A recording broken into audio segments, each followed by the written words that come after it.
Chapter 12:20. Indestructible. A towering bonfire of pristine flames enveloped both Nephi's and the vessel of the Gate Guardian, rising high into the sky. It bloomed like a beautiful white flower, suffused with both brilliant radiance and incinerating heat. The soul flame burned so hot that, for a moment, Sonny actually felt dreadfully cold, as if he had been transported back to the frigid fields of the Antarctic center. With a curse, he staggered back, fell, and rolled away. Hell! Neph's flames could be warm and nurturing, healing and purifying anything they touched, but they could be ruthless and ferocious, destroying everything in their path. Sonny knew that he would not survive a plunge into the blossoming bonfire. He might have shared a bond with Nephi's, but he did not share the lineage of Sun God with her. Even then, Changing Star was not immune to the destructive fury of the fire. She was only capable of being locked in the cyclic agony of having her flesh burned, restored, and then burned again without dying. He thought that he heard a distorted shriek escape from the flames, but it was swallowed by the dull roar of the immolating blaze. Nephi's and the abomination were in the center of the dire conflagration, their figures obscured by its radiance. He did not know what exactly was happening there, just that only one of them would emerge from the flames alive. The sand around the white bonfire was already melting, soon to turn into black, brittle glass. Curse it! Sonny could not allow himself to be concerned about Nephi's right now. Because while she had dealt with Master Su, at least temporarily, there was still another vessel of the great abomination coming after them. Jumping to his feet, he spun around. Sation had both her arms wrenched and cruelly broken, while the extent of Morgan's wounds was unknown. Effie had received a blow from the Gate Guardian as well, but her shield had protected her from harm at the cost of being destroyed. So only Sonny, Effie, and Kai were left standing. And Saint. He sensed the movement of shadows. Here it comes. A dark blur flashed across the desert, lunging at them from behind. As it did, Effie's spear collided with it in midair. The huntress had tossed it with terrible speed and precision, catching the vessel of the Gate Guardian in the chest. The whole upper torso of the taken corpse exploded, instantly pulverized into a ghastly stream of viscous crimson liquid. Propelled by inertia, the mutilated corpse flew several dozens meters forward, the crimson stream stretching behind it as if suspended in the air. Then, however, the liquid was pulled back and reformed into a human silhouette, still a split second away from turning back into flesh. Before it could, a flaming arrow hit the half-formed corpse and exploded, obliterating its entire left side. The Gate Guardian was not disturbed. The mangled corpse calmly walked forward, its flesh already growing back. Its shattered ribs were assembled from bloodied fragments, and its bared heart grew whole before starting to beat once again. One mocking eye had already appeared from the liquid mess of its destroyed face. Sonny felt a chill run down his spine. What the hell? The sight in front of him was so terrifying that it almost appeared ridiculous. Gritting his teeth, Sonny dashed forward. He was not in good shape, in fact. His state was terrible. Not only was he utterly exhausted, sapped of all energy by the merciless heat and low on essence, but he was even devoid of the support of his shadows. It had been a long time since Sonny had to enter a serious fight without being augmented by at least one of them. Without their familiar enhancement, he felt slow, fragile, and weak. Doesn't matter, it's do or die. The Sin of Solace laughed, amused by his defiant resolve to give it his all. No, it's just die. Sonny and Saint arrived near the vessel of the Gate Guardian at the same time. Acting as one, they attacked the creature from different sides. A sword made of darkness and a sword made of immaculate white jade struck in unison, aiming to prevent the corpse from taking another step. Somewhere behind them, Morgan rose from the sand with a groan.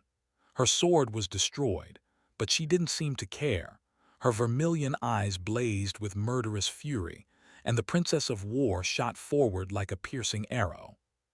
Saishan's eyes rolled back, revealing a different pair of pupils, these ones inhuman and monstrous, surrounded by a sea of red. Her graceful figure suddenly grew much taller than Effie, even when hunched. Her limbs elongated, and long claws extended from her fingers. Her smooth gray skin suddenly turned rough like that of a shark. Finally, the monster's jaw unhinged, revealing several rows of terrifying triangular teeth. Kai was pale and somber, drawing the string of his bow. And not good. Sunny tore the sin of solace out of the body of the great abomination and desperately dodged. Perhaps because the corpse did not fully recover from the previous barrage of attacks, its movements were much slower, barely faster than those of Dire Fang had been. Still, there was no hope for him to escape the retaliation. Instead of trying to simply evade the strike, he simultaneously delivered a backward cut with his sword, slicing through the elbow joint of the corpse.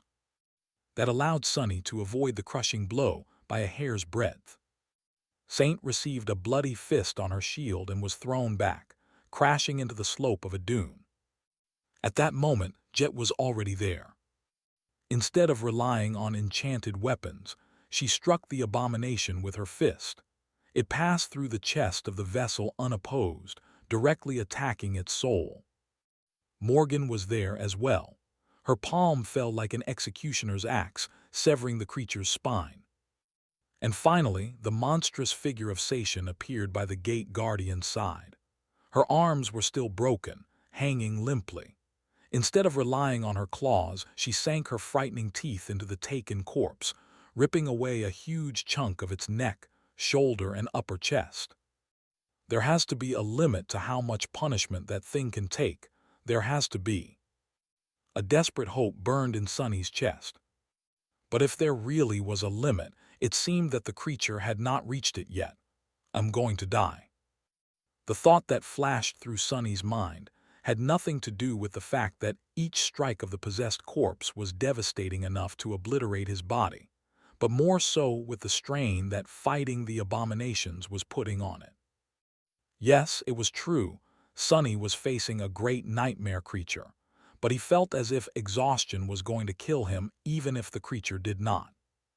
Time moved slowly in a battle like the one they were fighting. He wasn't sure how many seconds had passed since the second vessel of the Gate Guardian had shown up, 12, 2 dozen. Maybe it was just 5 or 6 instead. The 6 masters and 1 shadow were somehow holding up against the harrowing abomination. For now. Perhaps it had to do with the fact that the constant barrage of attacks did restrain the corpse a little. If there was one vulnerability they could exploit, after all, it was that the vessels of the Guardian were not as resilient as the body of a true great creature would have been. Perhaps it was because each of them was at the pinnacle of what a human ascended could be, and knew that there would be no retreat. They fought without holding anything back, knowing that death was looming, almost inevitable. Sunny was relatively unharmed for now, and so was Saint. Kai had been circling above the abomination, sending one enchanted arrow flying after another. The rest of them were in dire straits. Jet was, perhaps, mangled the most, but her unique constitution allowed her to persist in her attempts to shatter the creature's soul despite that. By now, Soul Reaper looked no less of a corpse than their opponent, and maybe even more so. Both Morgan and her were fighting with their bare fists, although, in the case of Morgan, her entire body was the weapon, not just her hands. She had also suffered much more damage than any of them, often taking the initiative to shield the others with her body. That was because the Princess of War was physically the sturdiest, except maybe Effie. The difference between the two was that Morgan seemed to have absorbed a powerful healing enchantment into her aspect ability, which allowed her to recover from the wounds that would have permanently taken the Huntress out of the fight. Saishan had gone even further than Jet and Morgan. With her arms broken, she had to resort to using her monstrous teeth to damage the abomination. Her jaws did not seem any less lethal than a powerful memory would have been, but the need to be in close, almost intimate proximity to the enemy put her in grave danger. The hideous, ferocious creature she had transformed into was covered in blood, both her own and that of the guardian. Effie was in a much better position due to the long reach of her transcendent spear. Together, they fought the great abomination, desperately trying to destroy it, slow it down, or at least prevent it from approaching the beautiful bonfire of white flames that still burned behind them. Die, die, why won't you die? The sin of solace tore through the rippling air, but the vessel of the gate guardian was moving too fast. The jade blade barely scratched its skin, but this time, Sonny was not fast enough to retreat. A sharp pain pierced his right side, and he fell back with a scream. For the first time since he had acquired the Shroud of Dusk, the black silk was thoroughly torn apart. Sonny's flesh beneath it was shredded and turned into an appalling mess. The wound was large enough for most Ascended to be at the risk of bleeding out, but he was different. Still, it would have been a fatal one if not for Bone Weave. The abomination's glancing strike cracked his ribs, but did not manage to shatter them. Otherwise, Sonny would have lost his entire lung. Damn it, damn it, damn it. Shaking like a drunk, he rose to his feet. Sweat was rolling down his skin, adding to the pain and suffering. Things were not going well for them. Morgan seemed on the verge of running out of essence before all her wounds would swiftly heal. But now, she was forced to concentrate on only a few of the most dire ones, leaving the rest open. Jet was starting to slow down, because this fight was a true nightmare for her. Facing one overwhelming opponent was the least favorable situation for her aspect, since it prevented her from absorbing the essence of slain enemies to replenish her own. Just at that moment, Sation suffered a terrible blow, falling into the sand like a broken doll. Sonny and Saint were still recovering from their last attacks, so Effie was momentarily left alone against the harrowing creature. The corpse moved with tremendous speed, grabbing the shaft of her spear and pulling the huntress off her feet. A split second before its other hand delivered a lethal blow, Kai suddenly fell from the sky, ramming into the taken corpse and throwing it back. The corpse brought its elbow down on Kai's spine, and he fell into the sand with a pained scream. Curse it all. Sonny lunged forward, and at the same time Saint did too. His mangled side was pulsing with terrible pain. He was tired, but he had to do something. Because there was still hope. Even though the vessel of the gate guardian seemed indestructible and unstoppable, it was weakening. It was not very noticeable, yet, but it was true. The corpse had become a tiny bit slower. Its strikes were a tiny bit less forceful. The speed at which its flesh mended itself had diminished a little as well. The creature had a limit, indeed. They just had to push it over that limit. Sonny had not summoned Nightmare or Imp, knowing that they were too weak for this battle. He wasn't sure that he could summon them. His shadows, which served as the gates of his soul, were with Nephi's, inside the incinerating mass of white flames. Even if he could, all the two would be able to do was buy him a second or two with their deaths. So he had to buy those seconds himself. He attacked, putting everything he had, all his strength, all his cunning, all his will into the attack. At the same time, Saint thrust her sword forward, covering her cracked breastplate with the broken remains of her shield. But it was not enough. The great abomination easily avoided Saint's sword and stepped forward. Its fist struck Sonny like a mountain, and the next thing he knew, he was staring at the vibrant azure sky. I was too slow. Sonny tried to stand up and gasped, overcome with unbearable pain. His arm seemed to be broken. No, it was only dislocated, and bloody foam was forming on his lips. Looking up, he saw Morgan stepping in front of Jet, who was on her knees, shielding her from a lethal blow. Both of them were sent flying back and landed on the sand in a heap of bloodied flesh. Effie grunted as she received a downward strike on her crossed hands. Her steel body trembled, and a whirlwind of sand rose into the air around her, thrown up by the shockwave of the terrible impact. In the next moment, she staggered back and fell. The gate guardian was left standing alone, unopposed. It lingered for a split second, then took a step toward Sation and raised a fist to finish her off. The corpse's face was terribly mangled, and its teeth were in full view, as if the creature was grinning. Sonny groaned and sat up. "I won't get there in time." The abomination struck. Before it could kill Sation, however, a bloody fist suddenly emerged from its chest. The creature froze, then slowly turned its head. A slender hand flashed, separating the head from the neck.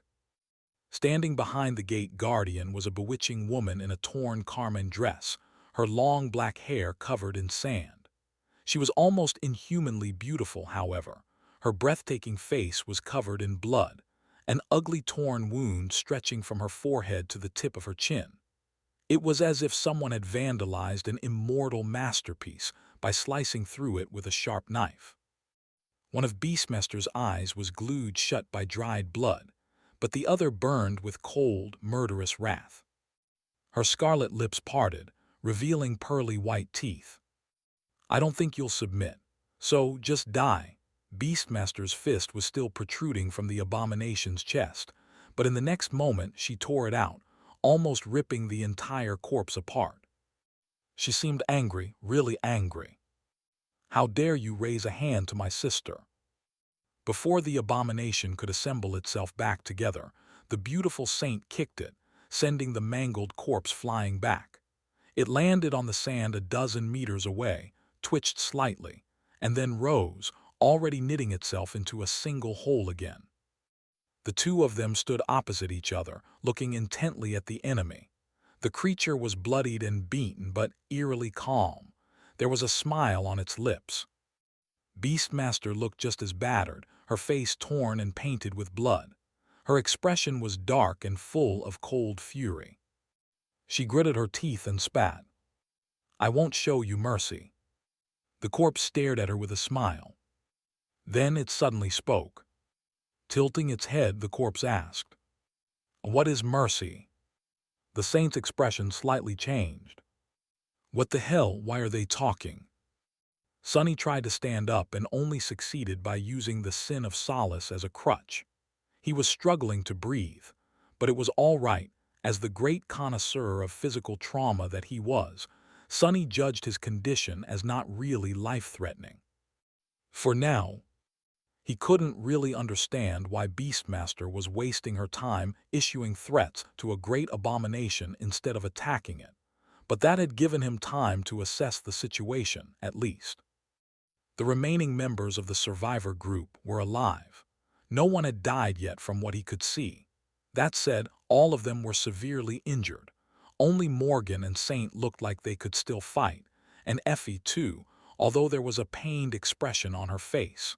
With how exhausted and beaten they were, though, he doubted that they would be of any use. Sonny himself would not be able to do much. Neff's condition was unknown. Can Beastmaster finish off the creature alone? In the next moment, however, that question was rendered meaningless. Sonny had also received an answer to why the beautiful demoness was wasting time conversing with the creature. She had not been wasting time. She had been stalling for time. As the sunlight pouring from the incandescent sky grew a little brighter, a figure made of pure radiance attacked the vessel of the great guardian from behind. At the same moment, Beastmaster dashed forward. Summer night. There was not one saint, but two. The two transcendents of clan song and clan valor seemed to have made a temporary alliance. A hoarse sigh escaped from Sonny's lips. He summoned the runes and glanced at them to make sure that Nephi's was still alive. After doing that, he took a step back and fell onto the scorching sand. Closing his eyes, Sonny allowed the pain to wash over him. He only kept up with the ensuing fight through shadow sense, tense and wary. The vessel of the gate guardian was a harrowing foe, even for the saints. However, despite all its power and uncanny tenacity, it didn't seem to be a match for them. Perhaps the situation would have been different if it were any other two transcendents, but Beastmaster and Sir Gilead were both outstanding. Especially Beastmaster. He noticed that wounds delivered by her took a lot longer to close. Some even remained open, as if something was preventing them from healing. There was something else, too. Sonny felt a fourth shadow standing at a distance. It was slender, delicate, and familiar. Cassie. So it was Cassie who had led the saints to their aid.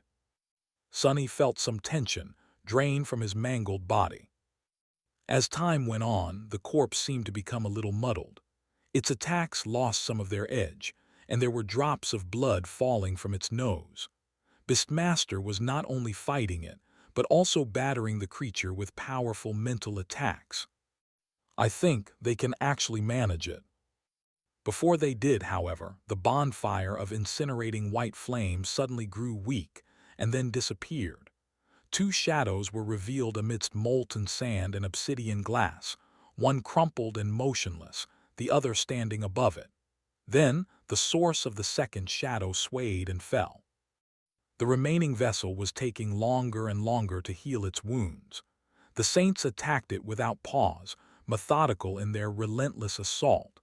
Sonny could not see them, but felt the shape and position of the shadows change at a frantic pace. Slowly, tortuously, that pace slowed down. And then, at some point, one of the shadows grew shallow and empty. The vessel of the gate guardian had been reduced to a pile of unrecognizable flesh. The battle had not been easy for Beastmaster and Summer Night, but both of them were left standing. Sonny gritted his teeth, then opened his eyes and slowly sat up. As soon as the creature died, Beastmaster turned around and walked over to Sation. Kneeling in front of the hideous monster, the beautiful demoness gently placed her hand on her shoulder and smiled. "I'm here, Sation. I was on time." In front of her, the monstrous creature slowly grew smaller, turning back into an exquisitely beautiful young woman with silken gray skin. Her body was beaten and broken, but she was alive, and even conscious, albeit barely. Beastmaster whispered a few more words to her sister, then rose to her feet. Her gaze slowly shifted to Morgan, who was kneeling on the sand a few dozen meters away. The smile disappeared from her lips. The look in the beautiful saint's one open eye did not promise anything good. Sonny shivered, suddenly remembering how all of them had ended up in this cursed desert to begin with. 3 Category 4 gates might have opened in Antarctica, but the great clans were still at war. Sonny was not going to get between Beastmaster and Morgan, not that he could have done anything if he did. But Nephis was also here, laying unconscious within a ring of black glass. And she was a daughter of the King of Swords, too, even if only technically. Damn it all. There was no need to do anything, though, because as Beastmaster was looking coldly at Morgan, a tall figure in battered armor suddenly appeared in front of the Princess of War, blocking her from the beautiful saint's suffocating gaze. Summer Night stared at Beastmaster and shook his head silently. "Don't even think about it." A dangerous smile appeared on her lips. The beautiful demoness raised an exquisite eyebrow and spoke with a hint of challenge. "And what if I do?" Sir Gilead's face remained calm. "I'll kill you." Beastmaster kept her gaze on him for a few seconds, then turned away and laughed. "Maybe next time, then." Glancing at the setting sun, she raised her voice and called out, "Come on, everyone who is still alive, stand up. We need to find shelter before night comes." The sun was drowning in the white sands of the desert, and the murderous heat that had been tormenting them before was slowly dissipating, soon to be replaced by a terrible cold and the chilling terror of the coming night. The battered group of humans was making its way to a towering ruin. The 2 saints were holding up well, but the ascended were in a dire state. All of them bore vicious wounds, and each step was torture. The only healer among them was unconscious, and the memories with restorative enchantments that some of them possessed were not powerful enough to deal with the multitude of severe injuries, at least not immediately. Jet looked slightly better than she had during the battle with the vessels of the Guardian. She managed to kill a nightmare creature that ambushed them as they traversed the desert and absorbed some soul essence. Still, just glancing at her mangled body was a bit chilling. Saishan's arms were wrapped in fabric, and even though her wounds had been treated, she could only walk by leaning on Beastmaster. Kai was hovering above the sand with a pale face. The great abomination's blow had damaged his spine, and although he wasn't paralyzed, the archer was in a sea of pain. Effie was visibly limping, while Morgan seemed utterly spent and weak. As for Sonny, people sometimes said that he looked like a doll, but if that was true, currently he looked like a rag doll that had been neglected for decades and then thoroughly chewed by an animal or two.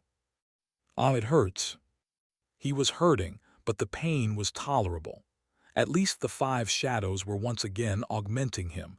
With their help, he could manage the strenuous journey without too much trouble. Saint was carrying Nephi's, who was still unconscious in her arms. Neff's damaged armor and clothes had been destroyed by the incinerating flames, so she was wrapped in Cassie's sea-wave cloak. The blind girl herself was walking behind the taciturn knight, side by side with Sonny. She was the only one in the group who looked exhausted and drained by the heat, but not battered. Then again, Cassie had been in the middle of the battle between the great clans, too. Many awakened, enthralled abominations, and masters of clan song had attempted to kill her, only to die by her hand. Her armor was riddled with dents and covered in dried blood, so there was nothing fresh or glamorous about how she looked. Sonny glanced at her, then said quietly, "By the way, you were just in time, thank you." Cassie remained silent for a while, then shook her head. "There is no need to thank me. It was just a fortunate coincidence." He smiled. "Yeah, no, zero chance of that." Sonny studied her delicate face, then asked, "You knew, didn't you?" Cassie raised an eyebrow. "Knew what?" His expression darkened. "About the gates. That was why you told me to write a message to Rain.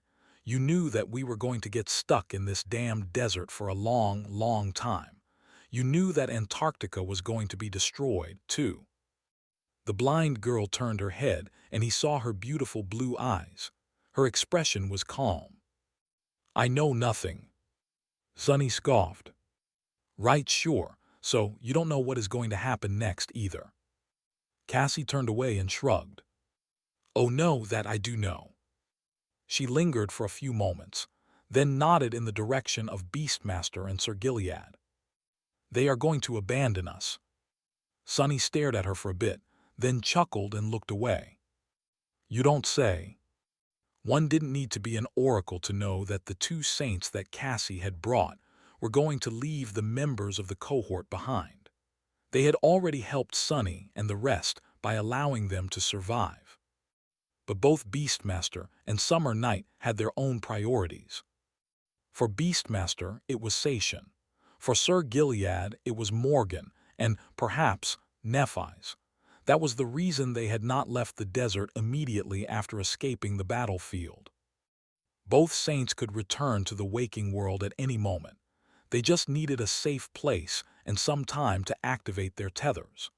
Once they did that, however, they were not going to be able to return to this particular corner of the Nightmare Desert without approaching the three gargantuan gates first. The problem was that they could not bring too many people with them.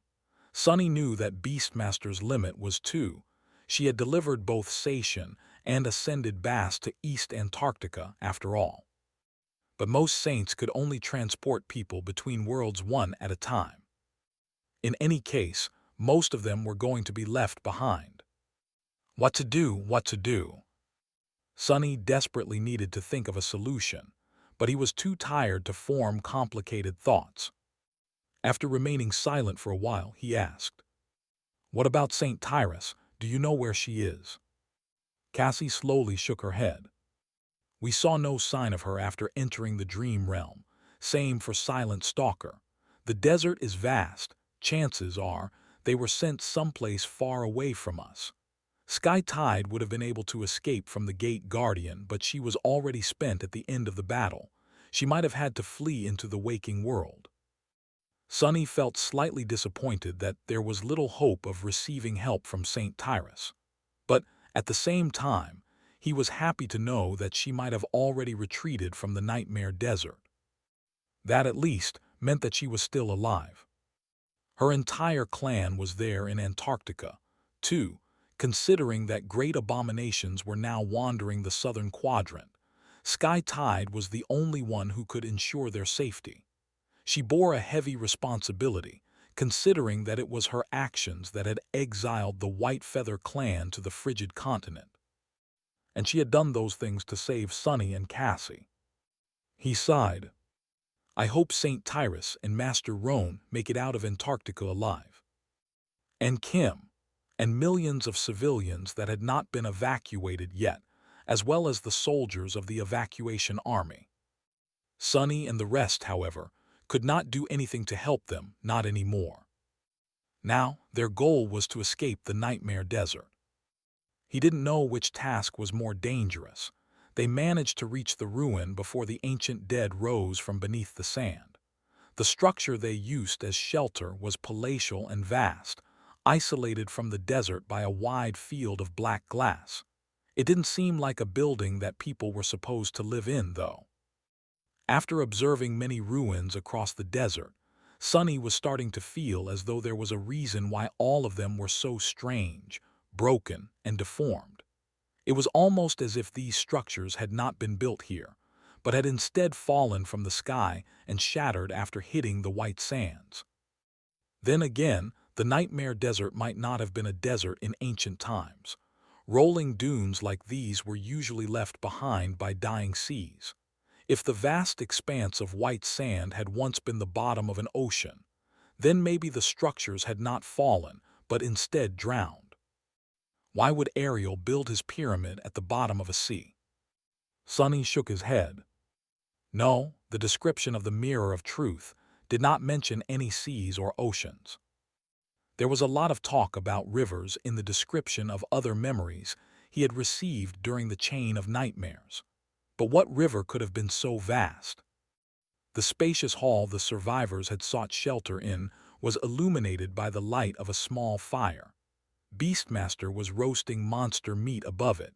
She seemed relaxed and amiable, but everyone else was terribly tense. That was because the bewitching saint was perhaps no less dangerous than the apocalyptic battle going on outside. Now that they had escaped the Gate Guardian, at least for a few hours, everyone became painfully aware that being in her presence was an insidiously terrifying experience. Beastmaster could subtly take hold of anyone's mind, after all, to enthrall or drive them mad. Perhaps she already had. Sunny was uneasy, but Summer Night was more tense than the others. If there was one reason for the beautiful demoness to warp the minds of the survivors, it was to kill him and get rid of the Daughters of Valor. As if reading his thoughts, Beastmaster smiled. "Gods, can you stop drilling a hole in my forehead, Gilead? I know I am pretty, but still, a knight like you should have some manners. Stop starring." Summer Night continued looking in her direction, unperturbed. "We're pretty. Have you looked in the mirror recently?"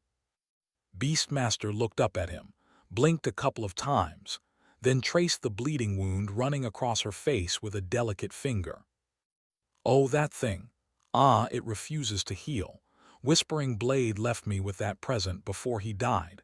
Miserably. It's too bad that you couldn't protect your liege, isn't it, Gilead?" Summer Night's expression darkened. Morgan, who was sitting beside him, looked at the beautiful saint coldly. Her vermilion eyes were burning with fury. "You vile witch." Beastmaster laughed. "Come on, don't be so serious. Look, the food is ready, let's eat."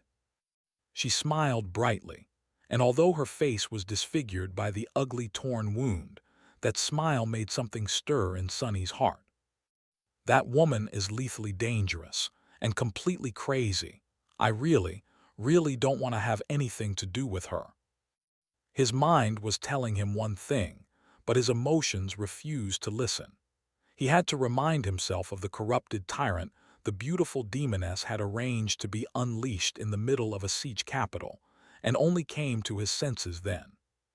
Contempt, that was all Sunny was supposed to feel toward Beastmaster. Still, he wasn't going to refuse food. Coming closer, Sunny took his portion of the meat, then sat down and hungrily bit into it.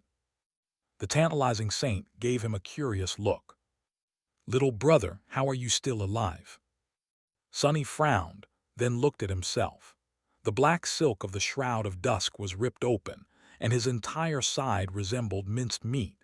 He had set the arm that had been dislocated, but his face was still covered in dried blood.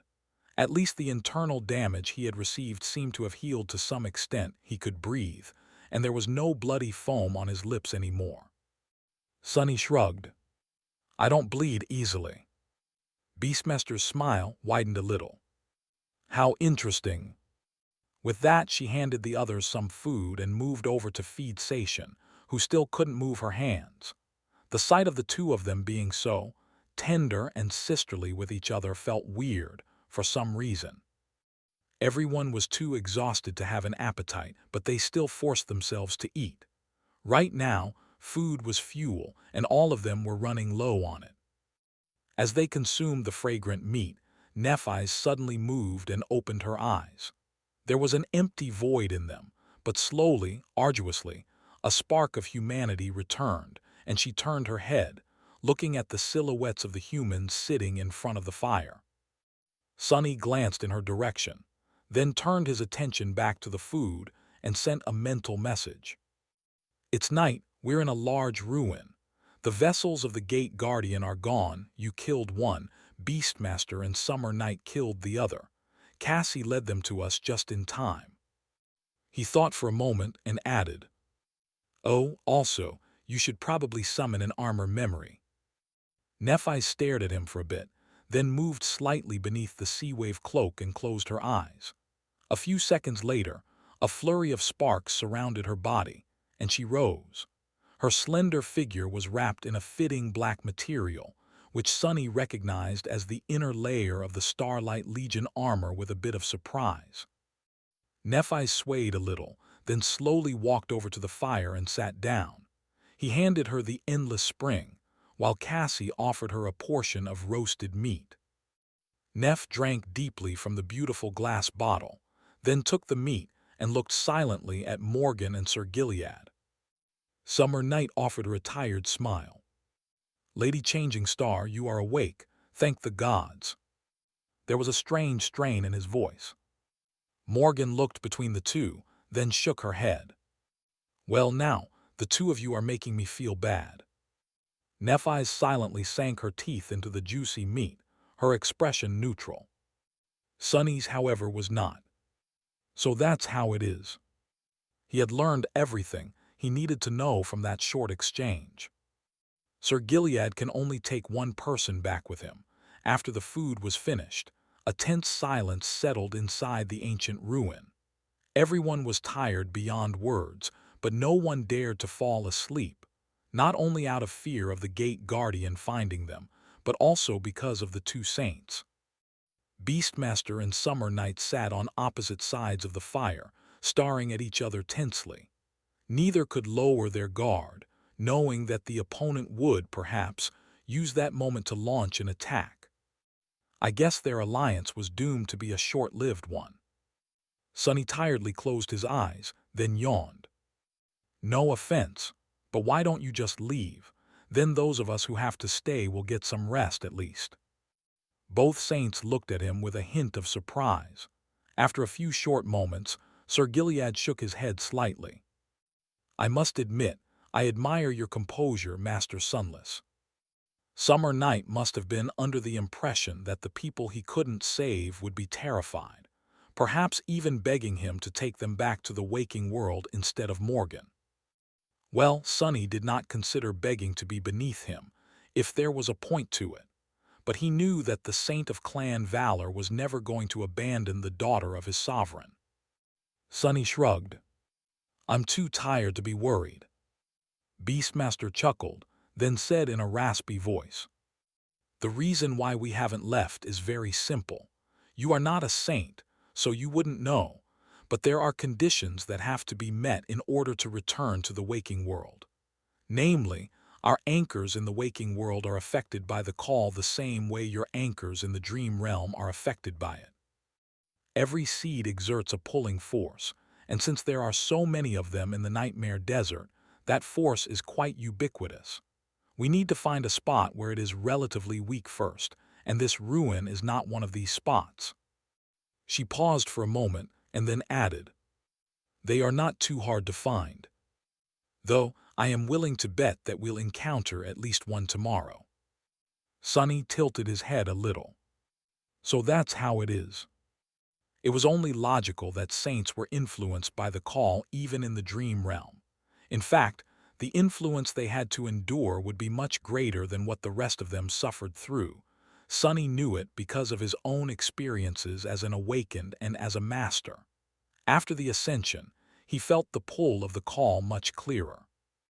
It's interesting that she said anchor instead of tether, though. The point was, neither Beastmaster nor Summer Night could leave the ruin and the Nightmare Desert before the night ended. Sonny nodded. "Okay, you stand guard then." With that, he carefully lowered himself to the ground, making sure to lay on the uninjured side, and closed his eyes. Beastmaster was visibly amused by his nonchalant attitude, but Sonny didn't care. He just wanted to sleep. Falling asleep was risky, but so was staying awake and refusing his body and mind the much-needed rest. There was a bit of silence in the dark ruin. Then, the others slowly followed his example. Soon, only Summer Night and the beautiful demoness were left awake. Sonny was a bit surprised to come back to his senses alive. Of course, his shadows would have warned him if anything truly dangerous happened while he slept. Still, being in the company of saints and great abominations was a bit above their pay grade. Well, technically, the shadows weren't paid anything, so everything was above their pay grade. In any case, Sonny did not feel particularly rested. His body was still in a terrible state and covered in wounds. However, his condition was much better than it had been before. Due to the blessings of the graceless dusk and the tenacity of his unique physique, he felt somewhat restored. Sitting up, he saw rays of pale sunlight pouring through the cracks in the roof of the ruin. The air still felt chilly, so it must have been early in the morning. The chill was going to be replaced with appalling heat soon enough. Shaking his head, Sonny stood up with a grimace and stretched his neck. He was the first to wake up, and everyone else was still asleep, except for Summer Night and Beastmaster, who were still where they had been before. Have these two been staring at each other the entire night? Summoning the endless spring, he nodded at them and forced out a smile. "Good morning." Sir Gilead greeted him calmly, while the beautiful demoness smiled. "You look less like a corpse, little brother." Sonny stared her for a few moments, then said stiffly, "Thanks for the compliment, I guess. Why the hell is she calling me little brother all of a sudden? First of all, I'm not her brother. Second of all, I'm not little." The torn wound on Beastmaster's face was still shedding drops of blood, but that did not stop her from laughing. He struggled to not be enchanted by that laugh. The beautiful saint lingered for a bit, then asked in a languid tone, "By the way, I was meaning to ask." Her eyes glimmered with friendly amusement. "How did you and Changing Star kill Dire Fang?" Sonny looked at her and remained silent for a while. Beastmaster's tone sounded relaxed, but he could not help but wonder if there was a hidden threat beneath that calmness. Being threatened by the tantalizing enchantress would be a frightening experience. When the pain of his flaw grew unbearable, Sunny shrugged. The same way you and Sir Gilead killed a great abomination, by combining our strength and exploiting his weaknesses. Beastmaster studied him for a few moments, then turned away with a scoff. Kids these days are truly terrifying. Sunny frowned. Why should I expect to become the target of Clan Song's vendetta after I return to the waking world? Because, let me tell you, I just barely managed to stop being targeted by Clan Valor before coming to Antarctica and experiencing the wonders of the Chain of Nightmares. It has been a very, very rough year for me, so I would really appreciate some leniency. The beautiful demoness chuckled. You seem really confident that you'll be able to return, though. How optimistic. Sunny blinked a couple of times and stared at her with a bleak expression. After a bit of bitter silence, he sighed. Well, if you put it like that, I take it back. It's not a good morning at all. Soon, the group left the ruin and ventured into the desert once again. Their speed was much greater than the day before, not only because the weaker member of the group had received an opportunity to rest, but also because their wounds were healed by Nephis. Nephis did not look well. Physically, she was perfectly healthy, and anyone who did not know her as deeply as Sunny did would have assumed that everything was fine. But he could feel how drained and hurt she really was.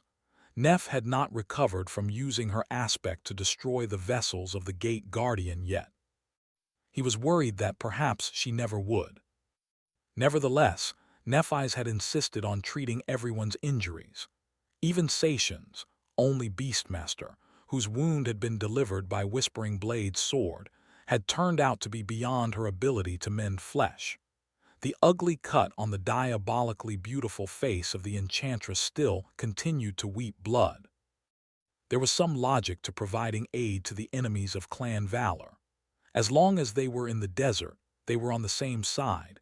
No one knew when the Gate Guardian would attack again, or what kind of monstrous abominations awaited them in the scorching expanse of the Nightmare Desert. So, the higher the strength of the group was, the higher Neph's chances to survive would be.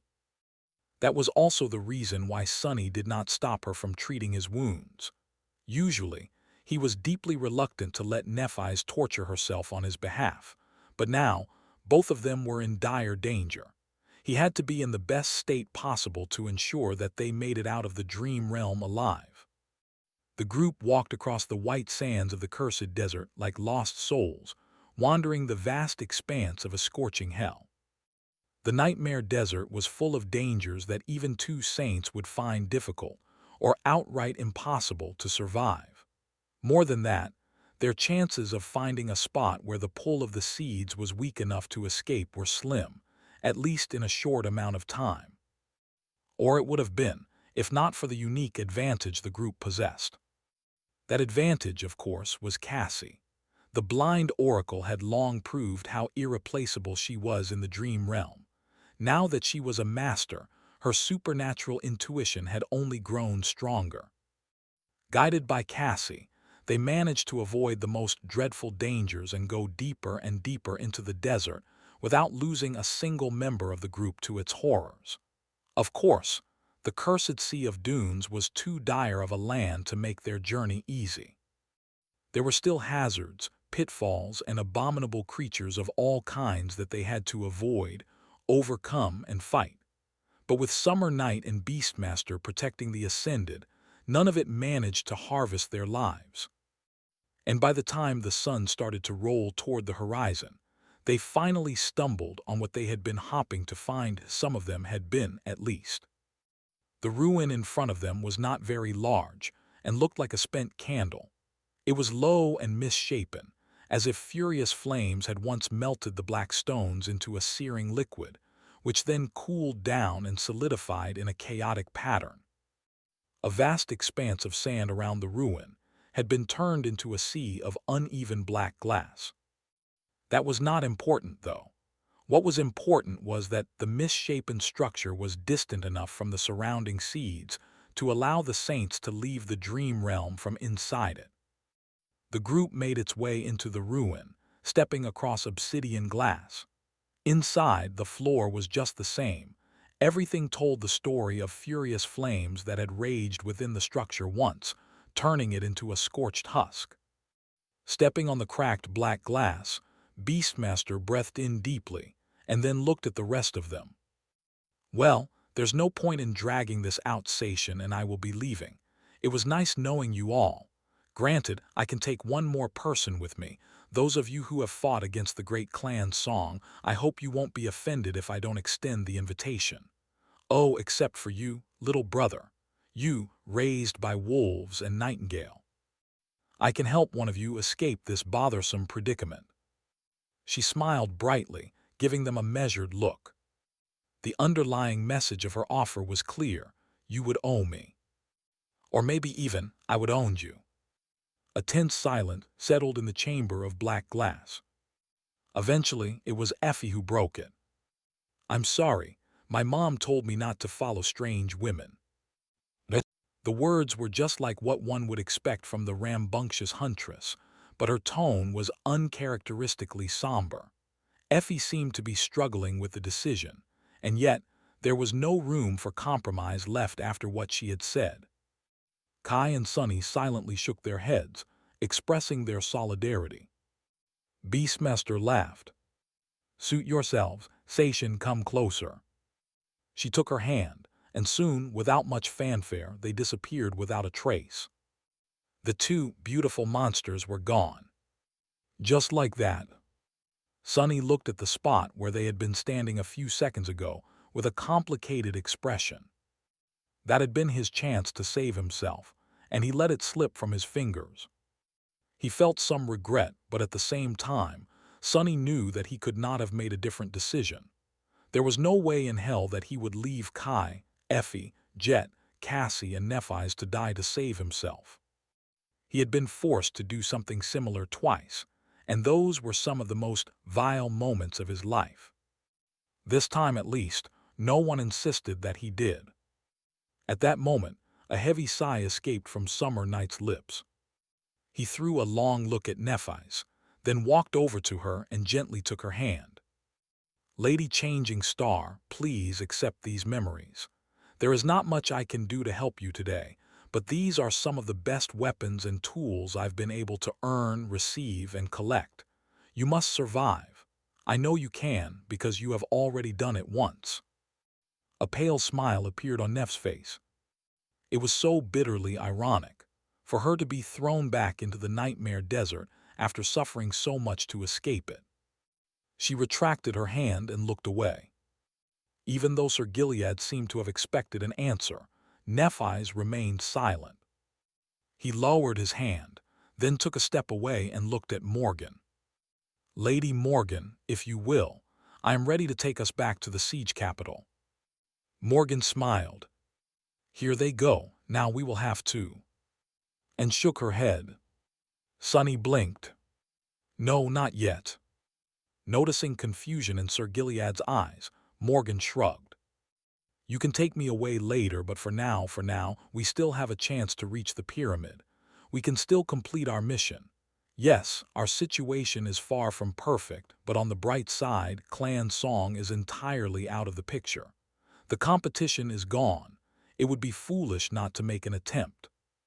She looked at the rest of them. Plus, if we do conquer the tomb of Ariel, everyone would be able to escape through its gateway. Why, wouldn't that be wonderful? Summer Knight's face hardened.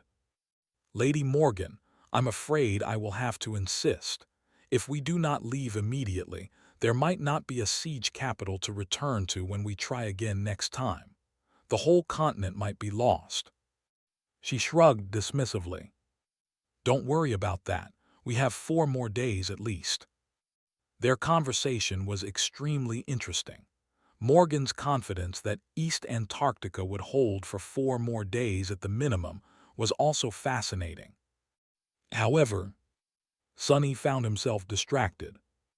That was because he suddenly felt a gaze. Someone was watching him, and from a direction where no one was supposed to be. He did not turn his head, but instead looked around through his shadows.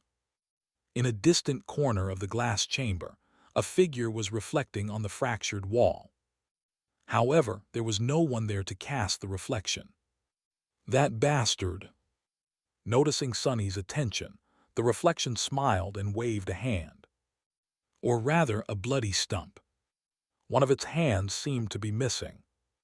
The black skull was a death trap, so no one would be able to escape the nightmare desert through its gateway. However, there was at least one other citadel in this infernal region of the dream realm, the tomb of Ariel. The black pyramid that always loomed just beyond the horizon like an ominous mirage, but never grew closer no matter how far one went into the sea of white dunes. One of the main reasons why the great clans had come to Antarctica in the first place. Now that the expeditionary forces of both clans had been wiped out, and the daughters of Kai Song fully withdrew from the race, Morgan decided to make one last, desperate attempt to reach the demon's tomb. Which was a piece of good news for Sonny and other members of the cohort. Sonny knew that reaching the pyramid was their best, and perhaps only chance of getting out of the desert alive. The others understood as well. Having a powerful saint and a princess of valor with them was a great boon. Summer Night and Morgan could make the lethal task of traversing the nightmare desert slightly less impossible to accomplish. There was just one problem. Without showing any emotion, Sonny stared at the reflection of Mordred through the shadows. The Prince of Nothing looked rather chilling. He was terribly wounded, his armor battered and covered in blood. Where one of his hands was supposed to be, there was now only a bloody stump. Even one of his eyes was gone, replaced by a gaping hole. He looked like a corpse. Nevertheless, there was a familiar smile on Mordred's face. Sunless, I am so glad to see you in good health. Maintaining a calm facade, Sonny furtively glanced at his companions. None of them seemed to have heard Mordred's voice. It appeared that it was being transmitted directly into his head. Maybe what Mordred was actually talking to was not Sonny, but instead Sonny's reflection. In any case, it was a little disconcerting. Great, now I hear even more voices. Mordred lowered his bloody arm and coughed awkwardly. Oh, right. I guess you can't answer without announcing my presence to everyone. How about you nod once or twice to indicate? Sonny hesitated for a few moments, then silently reached out to the reflection with the blessing of dusk. To his surprise, it actually worked. Continuing to act as if nothing had happened, he sent a mental message to the mangled reflection. How about you get out of my head and go die someplace else? No matter what you're scheming, I'm not interested. Mordred blinked. Well, what a pleasant surprise. We can actually have a conversation. How nice. Sonny sighed. He was really quite exasperated. Why would I want to talk to you, bastard? This is all your fault. If not for your machinations, there would have been no battle. Then I wouldn't be stuck in this damned desert. The Prince of Nothing looked at him with a smile. This is really uncalled for, Sunless. I'm a bit hurt. Sure, I might have pulled a few strings to make the battle happen, but how was I supposed to know that you would decide to participate in it on my family's side? After all, it was you who told me over and over again that you didn't want to have anything to do with the great clans. So, blaming me for everything is a little unfair. In fact, I'm the one who is supposed to be disappointed and angry. All those lies. Mordred's smile widened. But being the forgiving and broad-minded person that I am, I'm willing to put my grievances aside.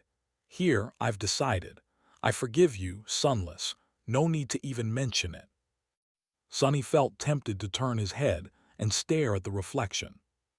This lunatic, has he completely lost his mind? He slowly exhaled. What do you want? Mordred's reflection shifted slightly, avoiding a random glance from Sir Gilead. Then, he looked at Sonny and lingered for a few moments. I see that my sister has decided to try reaching the tomb of Ariel. I suppose you are tempted to join her. Sonny frowned slightly. Yes, I am. Why wouldn't I be tempted?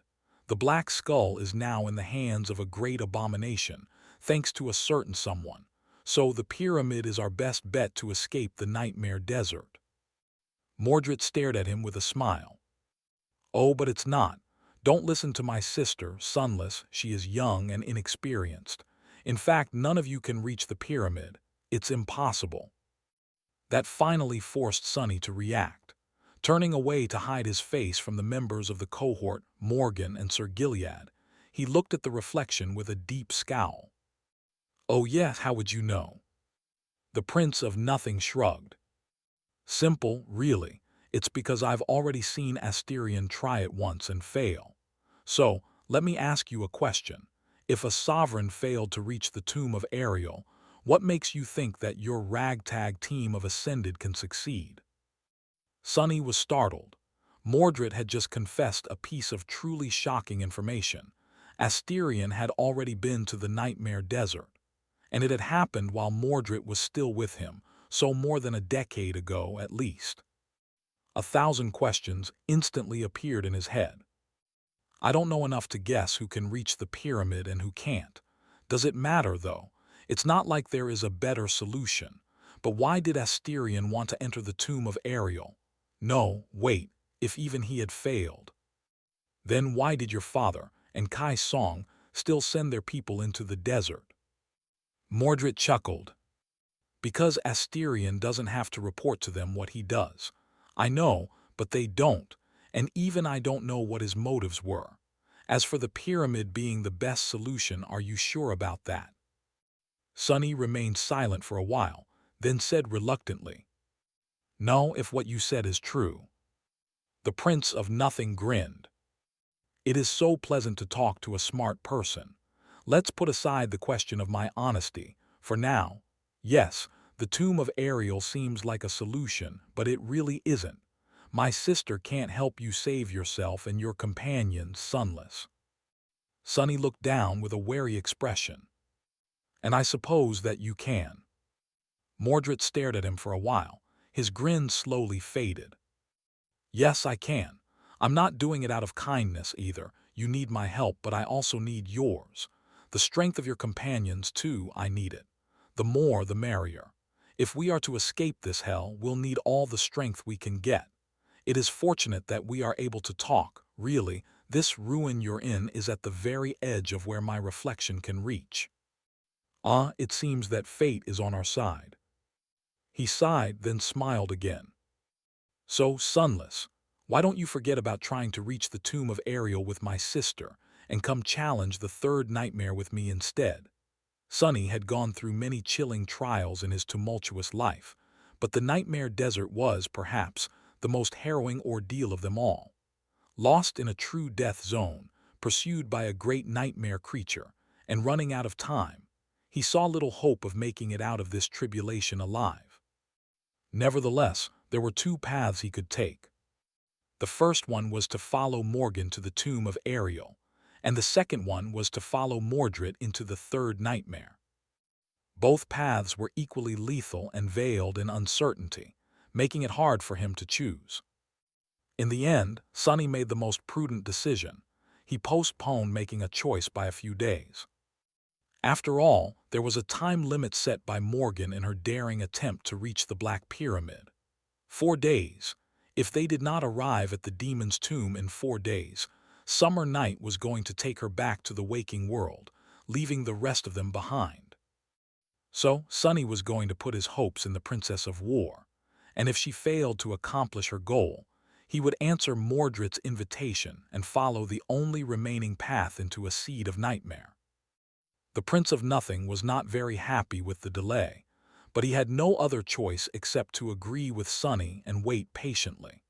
He really needed the strength of Changing Star's cohort if he was to challenge a third nightmare, especially one that he knew nothing about and would be entering without any preparations. Masters were the best of the best among the warriors of humanity, unlike Awakened, who had no choice but to face the trials of the spell and survive them. Each master had chosen to venture into their second nightmares voluntarily. Only the strongest and most resourceful survived and ascended. And out of those strongest, Hundreds and hundreds had attempted the third nightmare in the last few decades. Yet, only a few dozen humans returned, thus becoming saints. That alone spoke about how deadly the third nightmare was.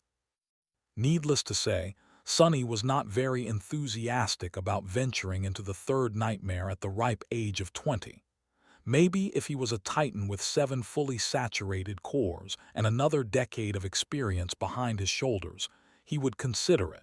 But now, he desperately hoped that Mordred was either lying or wrong, and that Morgan would be able to lead them to the Black Pyramid. Having to make a deal with the Prince of Nothing was the worst-case scenario. Gods, how did I end up being forced to put all my hopes in these two? The Valor siblings were the last people in 2 worlds he wanted to associate with. And yet here he was. Worse still, with each hour and every day that passed, it was starting to look more and more as if Mordred had been telling the truth.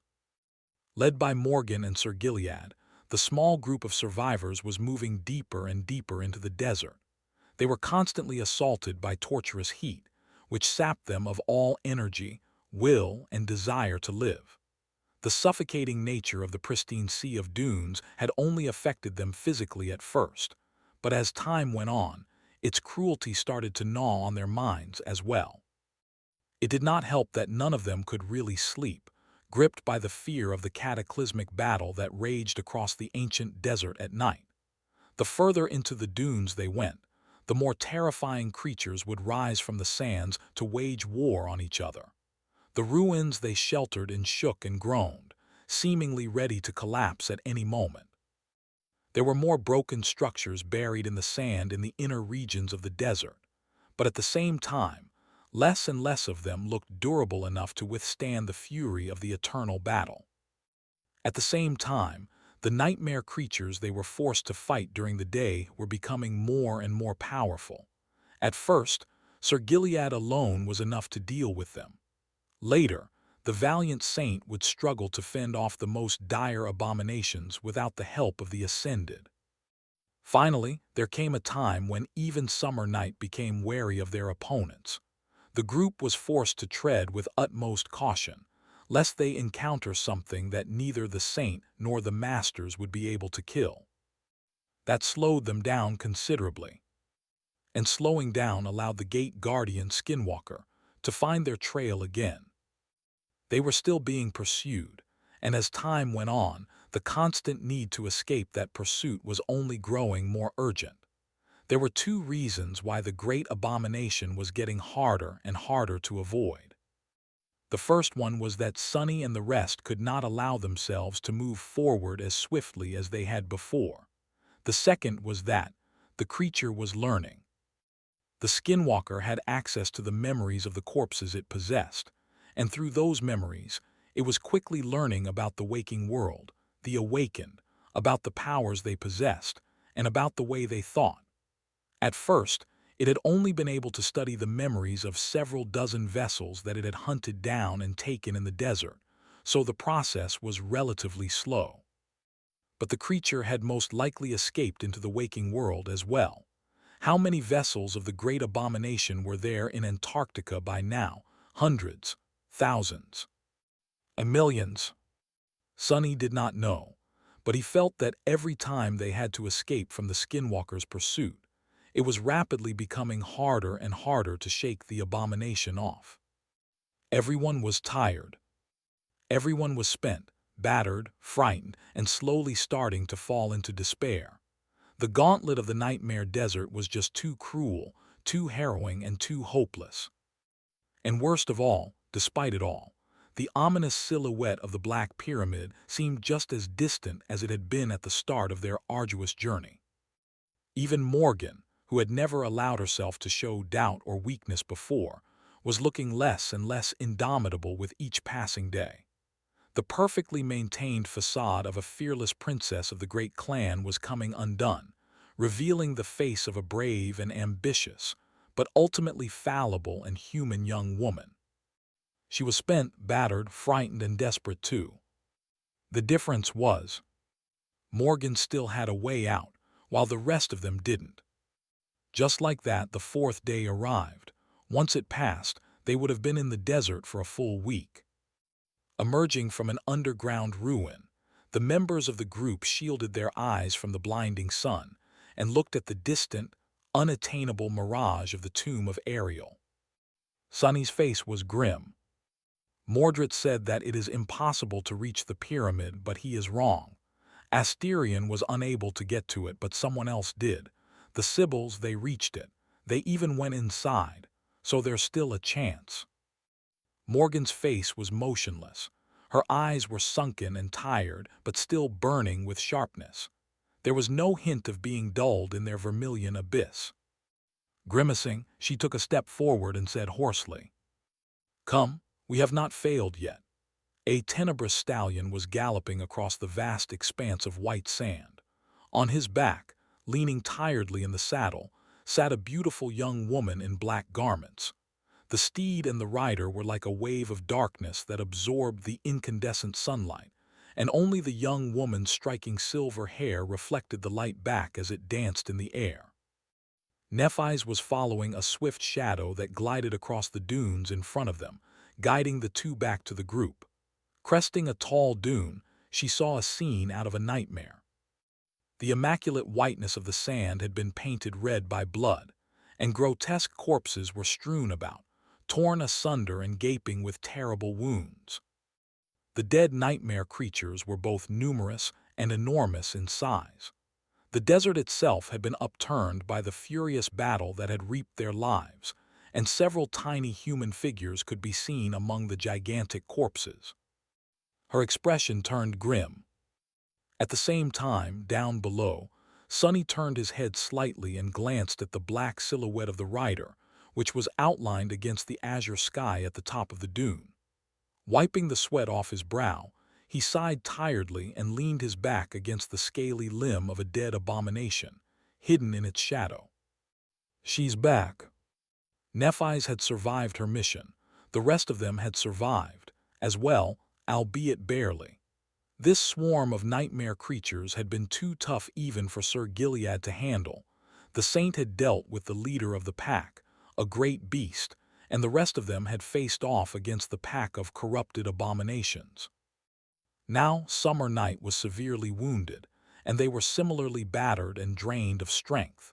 In any other situation, a transcendent vanquishing a great nightmare creature would have been a legendary feat worthy of a triumphant celebration. But now, they were just tired and afraid. This was the first great abomination, aside from the Skinwalker.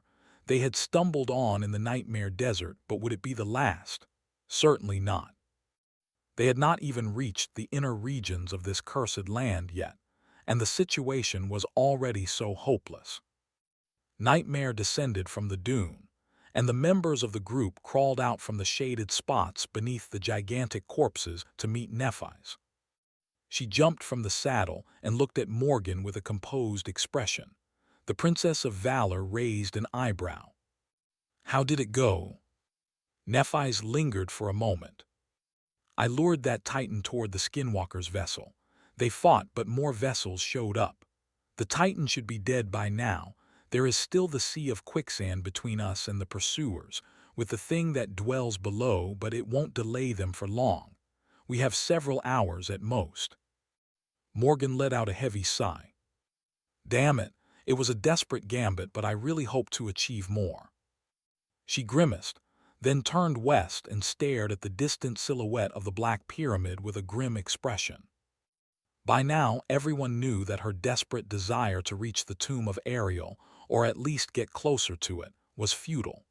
Perhaps even Morgan knew, even if she refused to admit it. Sunny was sure that she was not trying to conquer the Black Pyramid for their benefit, but still, he was almost touched. The rest of them had pretty much already surrendered. Only Morgan continued to stubbornly cling to the impossible goal. Sir Gilead shook his head. "Lady Morgan, this is the fourth day. I promised to give you time, but we've made no progress. You need to accept reality." The princess remained silent for a while, then winced. "Sunset, we'll push forward until the sun sets. If nothing changes until then, I'll follow you back to Antarctica." Summer Night looked away, then nodded. They could probably survive until the sunset. In any case, there was still the issue of finding a suitable spot for traveling between worlds. The handsome saint glanced at Cassie. "Lady Cassia, I will have to trouble you." She simply nodded, expressing her consent to help Sir Gilead and Morgan escape the nightmare desert. Sonny was also looking at the black pyramid that loomed just beyond the horizon. He was strangely calm. The tomb of Ariel, how can one reach it? In fact, he had an idea. They had been moving into the depths of the Sea of Dunes for 7 days now, encountering more and more dire dangers. But maybe that was the reason that they had made no progress, traveling during the day.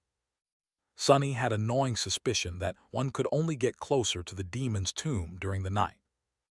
But if that was true, then it was really impossible for them to approach it, because the nightmare desert during the night was a place not suited for mortals. It was the land of the dead. With a sigh, he took a sip from the endless spring, dismissed it, and started walking. "It's so damn hot." They survived another day, even if some of them were on the verge of wishing that they hadn't. There had been more fights, more blood spilled. The skinwalker was looming close, growing more and more inescapable. The sun was falling behind the dark silhouette of the Black Pyramid, as if being pierced by its sharp tip. The tomb of Ariel was just as it had been from the very start, seemingly within grasp but also utterly unreachable, as if mocking them. Limping, Sonny stepped over the corpse of a slain nightmare creature and walked between 2 black obelisks that served as a gateway to a buried ruin. This place was going to be their shelter for the night, the 7th night they would spend in the desert. It was also where Summer Night and Morgan were going to leave them. Inside a vast underground chamber hidden beneath the ruin, the members of the cohort were listlessly sitting on the ancient stone floor. Morgan was apart from everyone, nursing a broken arm. Her resilient body was littered with wounds, and she was too low on soul essence to heal them. There was a dark and resentful expression on her face. Everyone seemed to have tacitly agreed to give her some space. Well, Sonny was not someone who had a lot of tact. Walking over to the princess of the great clan Valor, he lowered himself to the cool floor in front of her. Morgan looked up, momentarily confused. "Ah, Master Sunless, you must be terribly disappointed in me. Sorry, it seems that I am not as capable of a leader as I thought." He remained silent for a while, then shrugged. "Actually, I don't care about that." She smiled bleakly. "Oh, if you have not come to chastise me, then what do you want?" Sonny looked at her somberly.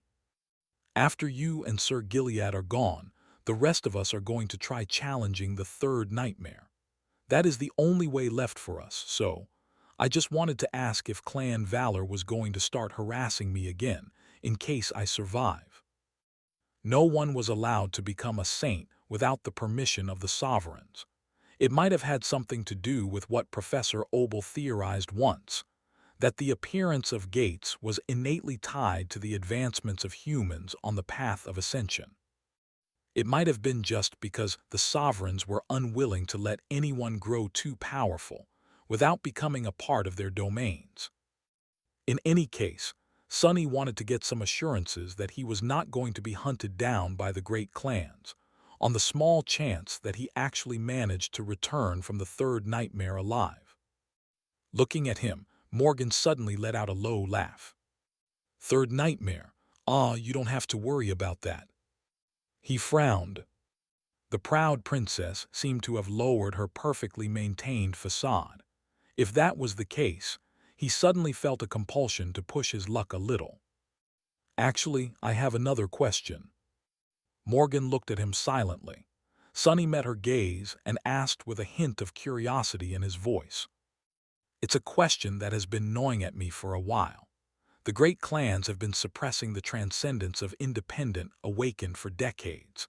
An old man once told me that you might have been pursuing noble goals, like limiting the number of powerful nightmare gates that open across the world. Someone else told me that all you think about is whose domain controls the most citadels, though. So, what is the real reason? And why does it seem that you suddenly don't care about it at all? He paused and then added evenly. The great clans have also been at odds with each other for a long time, but you only decided to start a real war now that a whole damn continent is on the verge of being destroyed. Why is that? Huh. Sonny felt a little surreal. A few years ago, as a sleeper, Nephis had warned him that merely knowing about the existence of sovereigns and domains could get him killed. And now, as a master, he was directly asking such questions to the daughter of a sovereign. Well, it was not like Morgan could do anything to him right now. What punishment could be worse than leaving him behind in the middle of the nightmare desert? Sonny was already as good as dead, so there was no reason to hold back. She looked at him for a while, keeping silent. To Sonny's surprise, there was no anger or disdain in Morgan's eyes, only a strange, grim amusement. You really don't know. He shook his head. Morgan frowned and let out a hoarse chuckle. Well, both of your questions have the same answer. The probability of powerful nightmare gates opening across the world, we wanted to keep it as low as possible, yes.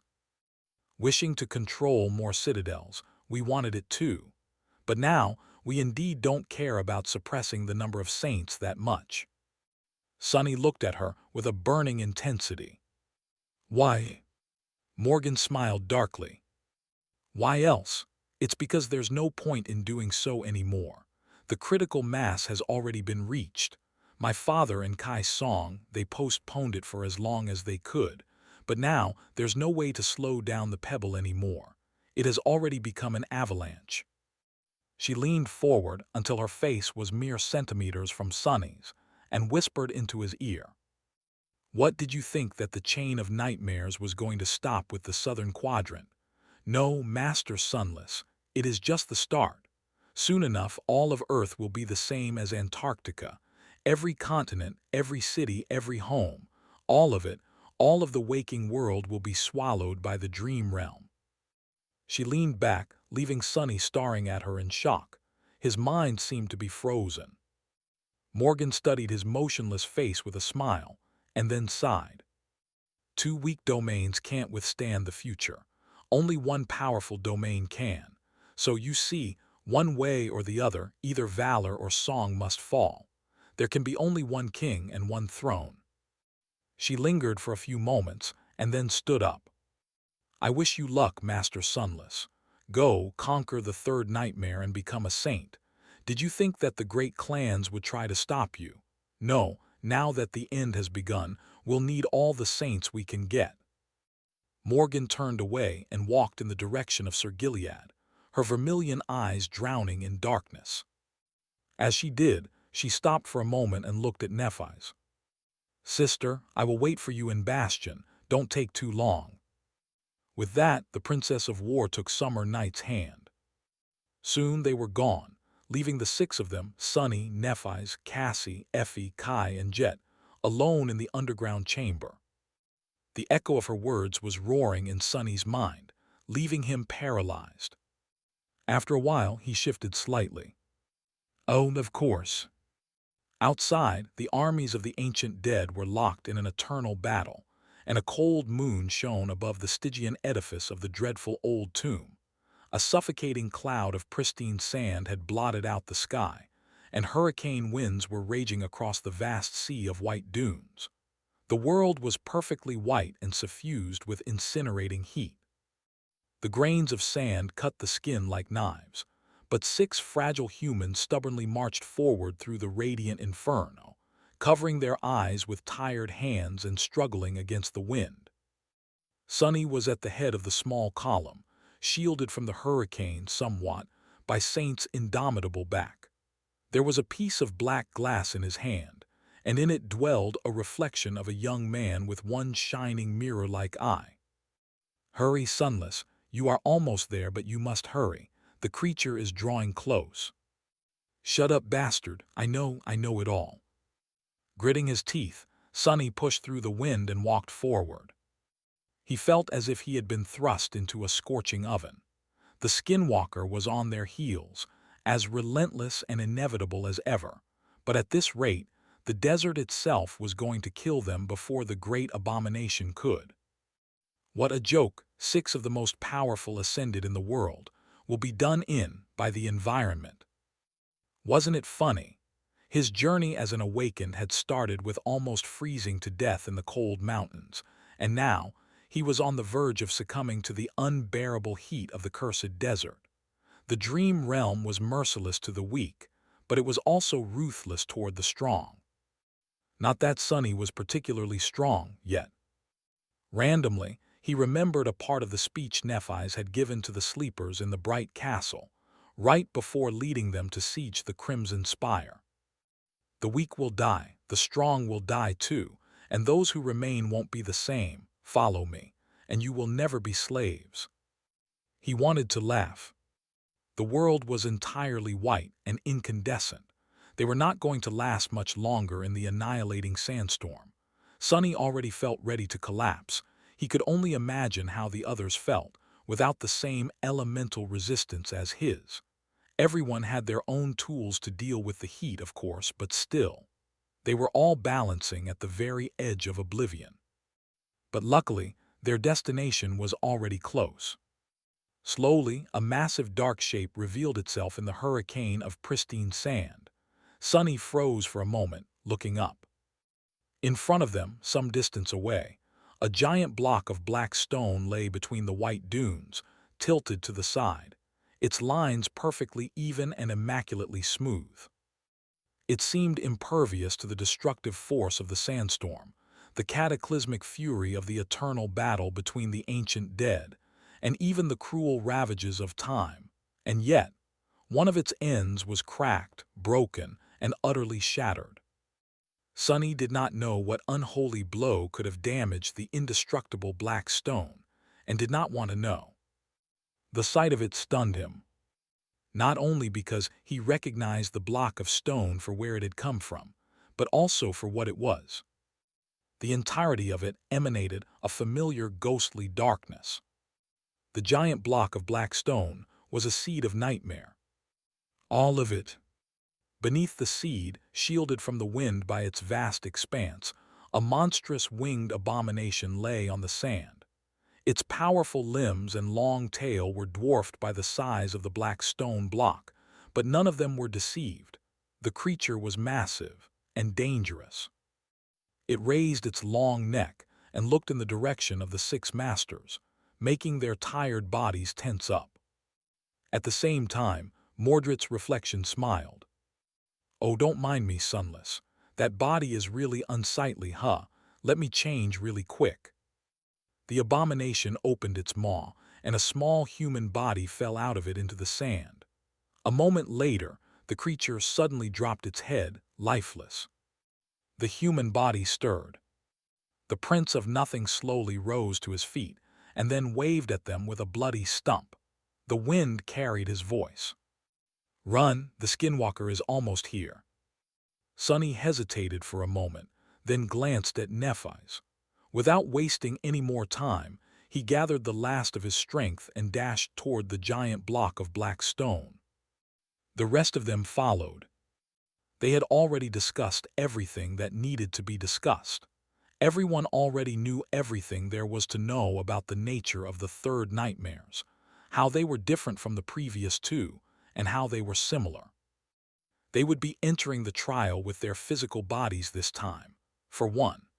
After all, there was no distinction between the body that dwelled in the waking world and the body that wandered the dream realm once one became an ascended. That was something Nephi's and Cassie had learned from Clan Valor and shared with them. It was good to know. Apart from this fact, though, the nightmare they were going to enter was completely unknown. The Skinwalker was breathing down their necks, so there was no time to hesitate. Sonny reached Mordred and looked at him with a scowl. "You better not pull anything once we're inside." The Prince of Nothing lingered for a moment, then grinned.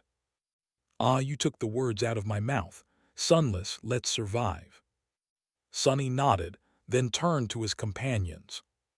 What was there to say? He forced out a smile and shouted, "Everyone stay alive, we will return as saints." With that, he spared each of them one last glance. There were sparks of white flame dancing in Neff's eyes. Cassie was pale but full of unbreakable resolve. Kai was looking at the black stone with a sense of resigned trepidation. Effie seemed grim and determined. Jet was smiling. She shook her head lightly and grinned.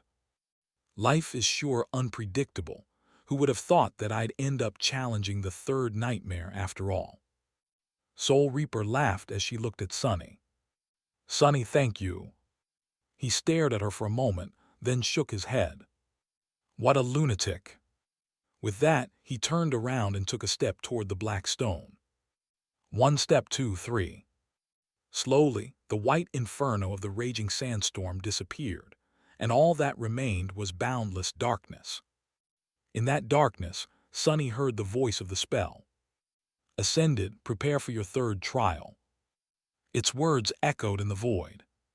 13,700,077 brave ones, welcome to the nightmare.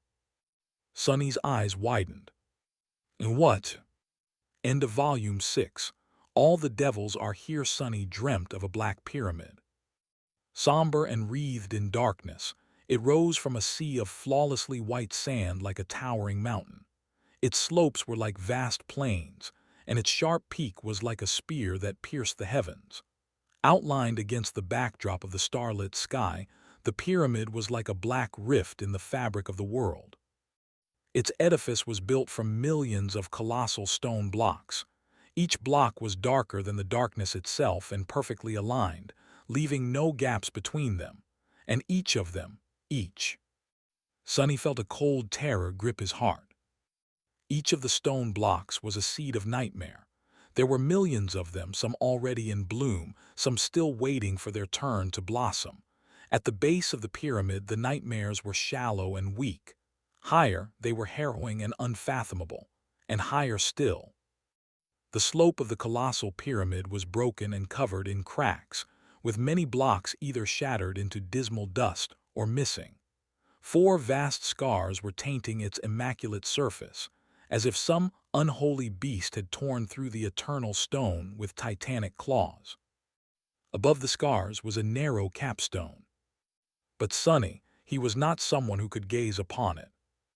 The moment he did, his soul convulsed in agony and his consciousness shattered. Time reversed its flow, but then stuttered and froze. Time warped and screamed. The silhouette of the black pyramid exploded into a myriad of lightless shards. And then Sonny was no more. There was the sound of wind whistling in his ears. He was falling. Coming to his senses, still disoriented, he sighed. Here we go again. Before doing anything else, Sonny summoned the essence pearl. The next moment, he hit the water. I just knew this would happen. Instead of thrashing wildly, he let his body sink and waited for the breathing memory to manifest itself.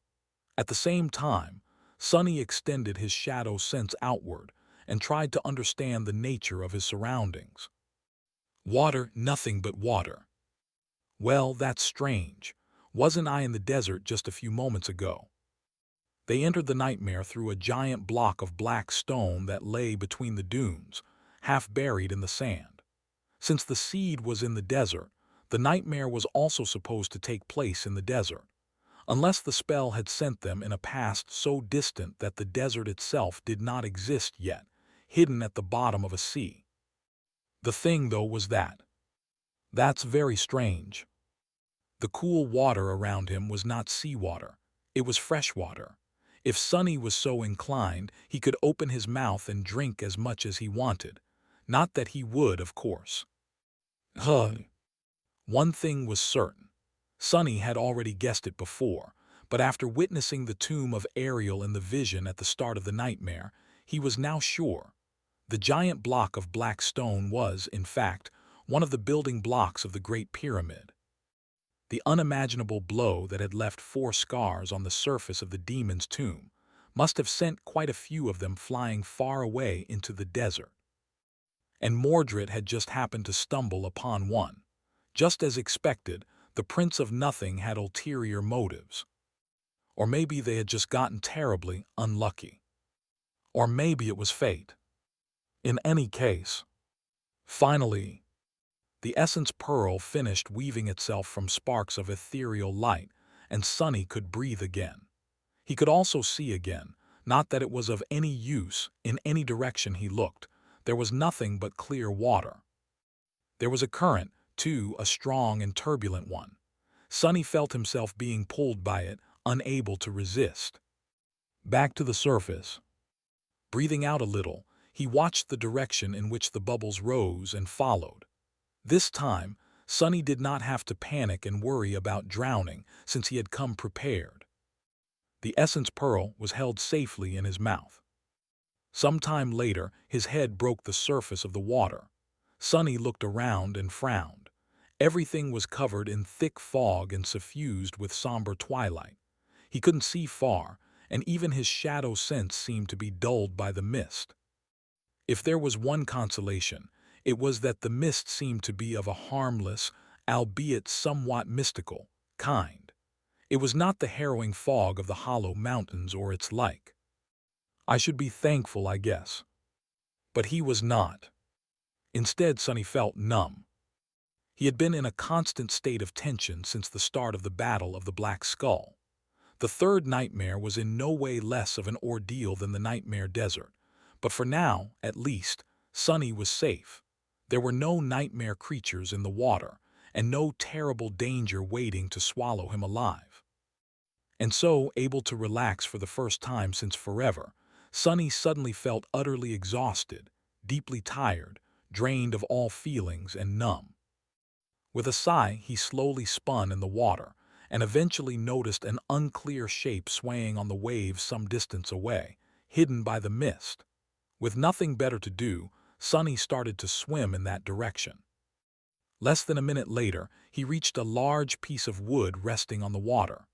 The piece of floating wood was flat and irregularly shaped, with jagged edges, like a broken fragment of a ship's hull. Most importantly, it was big enough for Sonny to climb on, with plenty of room to spare. Pulling his tired body out of the water, Sonny climbed onto the slightly curved wooden raft and sprawled on it, looking up. There was no sky, only swirling mist. His thoughts were slow and heavy. Well, at least it's not so terribly hot anymore. That desert was a real nightmare. The Nightmare Desert, ah, what a fitting name. He was now inside the third nightmare, and an exceedingly bizarre one at that. The source of the nightmare was the tomb of Ariel. Funnily enough, the cohort had failed to reach the real pyramid in the dream realm, but still ended up brushing against the illusory copy of it. The very beginning of the nightmare was highly unusual, as well. Sonny had not seen the time flowing in reverse, as it was supposed to happen, so he had no idea where exactly he found himself, and had no hint of what he needed to do to resolve the conflict of the seed. And lastly, 13 million challengers. What the hell was that? Had the spell malfunctioned? There were not even 1 million awakened in the whole world, let alone anywhere near the Nightmare Desert. That was the strangest part. But Sonny, he was too tired to think about all that right now. I'm going to have to explore the area first. Then I'll start searching for the others. We'll figure something out together. With that, he slowly inhaled and closed his eyes. A few moments later, Sonny was lulled to sleep by the gentle swaying of the water. No, no, not again, please. Sonny woke up with a yell and cursed, feeling his wooden shelter lurch and almost capsize because of his sudden movement. The remnants of a dire nightmare were already disappearing from his memory, leaving behind only the bitter taste of madness and despair. He shivered slightly, then grimaced and rubbed his face. What the hell, now I'm having nightmares within a nightmare. What a great damn start to the day. Suddenly consumed by anger, he stood up, clenching his fists and shouted, curse it all." His hoarse voice drowned in the mist. The mist did not look as thick as it had before, but it still veiled the entire world. There was nothing within the reach of his shadow sense except for the endless expanse of flowing water. Curse it all. Sonny shut his eyes for a moment, then winced and sat back down. He was in a terrible mood. What was even the point of it all? He was being pulled by the current, just like he had always been before. For most of his life, Sonny had just gone with the flow, struggling to survive and only reacting to things that threatened him. Going to Antarctica was perhaps the first real decision he had made for himself. Sure, it might have been a reaction as well, but later, Sonny developed an understanding of what he wanted to achieve. He had wanted to protect the civilians of the southern quadrant and the soldiers of the evacuation army. He had wanted to prevent the great clans from messing everything up. The things he had done in East Antarctica were not a reaction. Instead, they were the result of an active desire to change the world in the way he saw fit. That was the first time Sonny had tentatively attempted to bend the world to his will, instead of letting the world press him into the ground. And for what? What was the result? The siege capitals of East Antarctica were, most likely, already destroyed. The evacuation army had been wiped out, and the civilians had been slaughtered. There was a desperate hope in his heart that some miracle had happened, saving them all, but Sonny knew that it was a futile dream. When had there ever been a miracle like that? No, he failed. The world was not so easily bent. Damn it! Sonny stared into the mist with resentment. And then he heard a voice. Done feeling sorry for yourself yet? What the? With a start, Sonny flinched away from the source of the voice. Falling on the wet surface of the wooden raft, he crawled back and looked up. There was a slender figure standing above him, with a mocking smile on his face. It was a young man with black hair, alabaster skin, and a lithe build. He was wearing a simple tunic of beautiful black silk and a pair of dainty silk shoes, looking like a porcelain doll.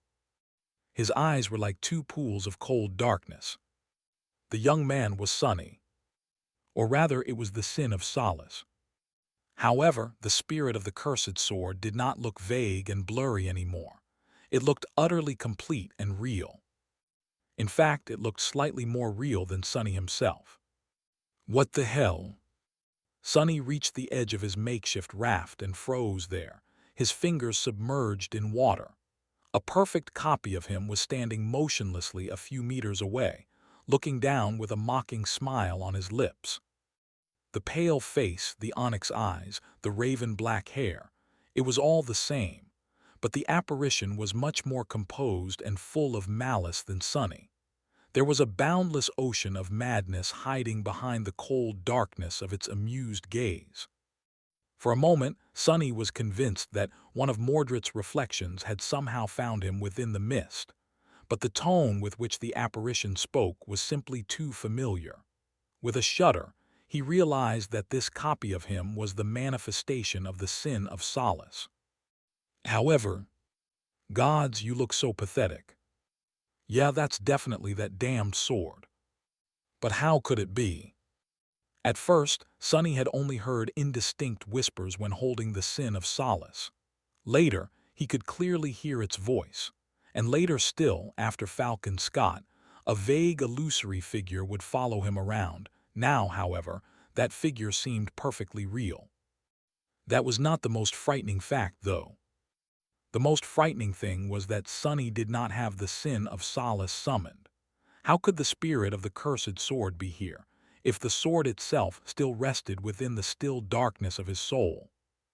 Suddenly, a chill ran down Sonny's spine.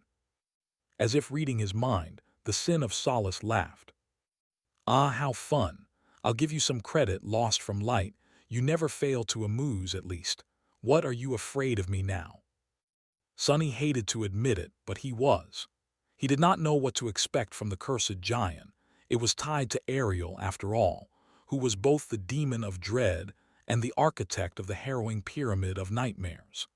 Even if the transcendent memory only contained a facsimile of a distant whisper left behind by the ancient demon, it was still an artifact of terrifying power. He knew that power all too well. Sonny had slain many corrupted nightmare creatures with its help, after all, some of whom he had no business being able to kill, and, as a result, was exposed to its destructive influence in turn. He had thought that he was handling the insidious influence of the sin of solace well. But if he had, then why did the apparition feel more real than ever? How was it able to appear before him without him even holding the cursed sword? Sonny remained silent for a while, then forced out a smile. "Afraid of you? Nonsense, of course not." The sin of solace tilted his head a little, studying Sonny with some interest. "Oh, but I think you should." His voice sounded relaxed, but that only made the words more chilling to hear. However, Sonny exhaled with relief.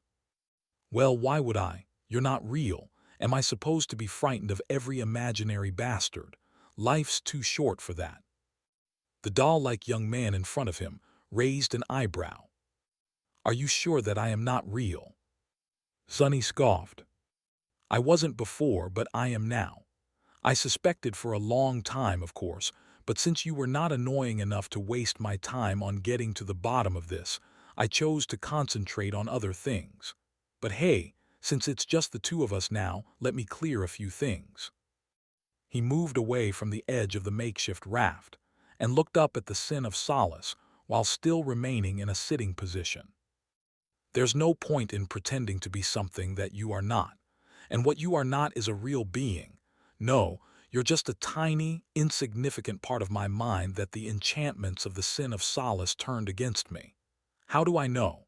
Well, you are a part of me, so you should already be aware." The apparition remained silent, looking at him with curiosity. Sonny shook his head. "I know because I can lie when I talk to you, and I also don't have to answer all of your questions. That is only possible when I am talking to myself. You asked me if I was done feeling sorry for myself. I was not compelled to answer. You asked if I was afraid of you. For a moment or two I was, and yet I was able to say that I wasn't." "So?" He grimaced. "Really, I should have realized it the first time you kept distracting me with annoying questions, and I told you to shut up instead of giving you a real answer. Ah, I feel ashamed that it took me so long." The sin of solace chuckled. "Oh, but your flaw is a subjective thing, isn't it? Maybe you can lie to me not because I am a part of you, but simply because you believe that I am a part of you." Sonny smiled. "Wouldn't it be great if my flaw was so easy to deceive? No, that is not the case. Plus, I had no reason to believe that you weren't an actual entity before. If anything, it would have been the other way around." The apparition remained motionless, staring at him with a bleak expression. Then, the spirit of the cursed sword, the small broken piece of Sonny's own mind, sighed. "All right, you caught me. I am not real. Indeed, I am just a figment of your imagination." The sin of solace was quiet for a few moments, and then grinned. "But have you not considered that, maybe, quarreling and conversing with a splintered piece of your own mind is a bit more frightening than being haunted by a cursed sword?" He laughed. "I mean, wouldn't that mean that you have completely lost your mind, lost from light? Damn lunatic. Oh, this is simply wonderful." Sonny stared at the laughing copy of himself with a somber expression. For once, he had nothing to say. After a few long moments, he turned away and uttered through gritted teeth, "You shut up." The water was murmuring softly as the strong current pulled the makeshift raft forward. The mist was slowly growing less thick, but Sonny still couldn't see or feel anything in it. When he grew thirsty, he summoned the endless spring and drank from it, looking at the clear water around him with suspicion. When he got hungry, he summoned the covetous coffer and took out some rations from inside it. I should have stocked up before leaving the siege capital. To Sonny's disappointment, his supplies were already running low. He had kept the coffer well stocked while serving as an army scout, but after becoming an envoy to Clan Valor, there was no need to anymore. So, there had not been a lot of useful things left inside the bottomless chest at the start of the nightmare. It was hard to tell how much time had passed since Sonny entered the nightmare, too. The dim twilight permeating the mist never grew brighter or darker. However, he felt as if it had not been more than a couple of days. He had spent most of his time numbly staring at the wood grain of his makeshift raft. For some reason, it looked strangely familiar. The strange sense of familiarity was driving Sonny crazy. But then again, perhaps it was the fact that he had gone crazy that caused the irrational sense of familiarity with a random piece of flotsam. After all, there had to be a reason why the spirit of the sin of solace was suddenly much more clear, frighteningly real, and even able to appear without Sonny summoning the cursed sword. The less stable his mental state was, the more substantial the presence of the apparition was supposed to be. Sonny did not feel particularly insane, just numb, heartbroken, and emotionally drained. However, which lunatic knew of their madness? The sin of solace, meanwhile, was behaving rather strangely. Sonny was painfully aware of his many failures, so he had expected the apparition to barrage him with mockery and contempt. Did you want to protect the people of Antarctica? Did you think that your pathetic self was capable of protecting anything? Stuff like that. Hell, after that last conversation with Morgan, Sonny knew that the waking world was more or less doomed. He didn't even know if Rain would be okay. The sin of solace could have used that fact to drive a nail into his heart, too. But the cursed sword mostly remained silent. At some point, Sonny glanced at the apparition, which was still standing in the spot where it first appeared, and raised an eyebrow. Hey, aren't you going to mock me? Don't you want to remind me how pitiful and pathetic I am? Sonny's perfect copy stared at him for a few moments, then looked away with indifference. That grew old ages ago. I can't be bothered. Sonny frowned. Come to think of it, why is it that you haven't moved a single centimeter in all this time? The sin of solace scoffed. Where am I supposed to go? This raft is not that large. Well, I might as well stand on water, true, but why should I? Sonny studied him for a bit, then shook his head. No, I think you're hiding something. His hallucination laughed. Oh yeah, so now you are paranoid too. Instead of answering, Sonny rose from where he was sitting and took a step toward the sin of solace. His copy frowned. What do you think you're? Get lost. Sonny pushed the apparition aside, forcing it to take a step back and sway dangerously at the very edge of the makeshift raft, almost falling into the water. The sin of solace cursed, but Sonny paid him no attention. Instead, he stared at the spot where the hallucination had been standing all this time. Interesting. There, a single rune was roughly carved into the wood. Thanks for watching. Please subscribe and like the video and comment down if anything wrong in the story, and if have any suggestion to a new novel or want next part of any series, comment down. Our target is to get 1K subscriber. There will be surprise for all of you. Stay tuned.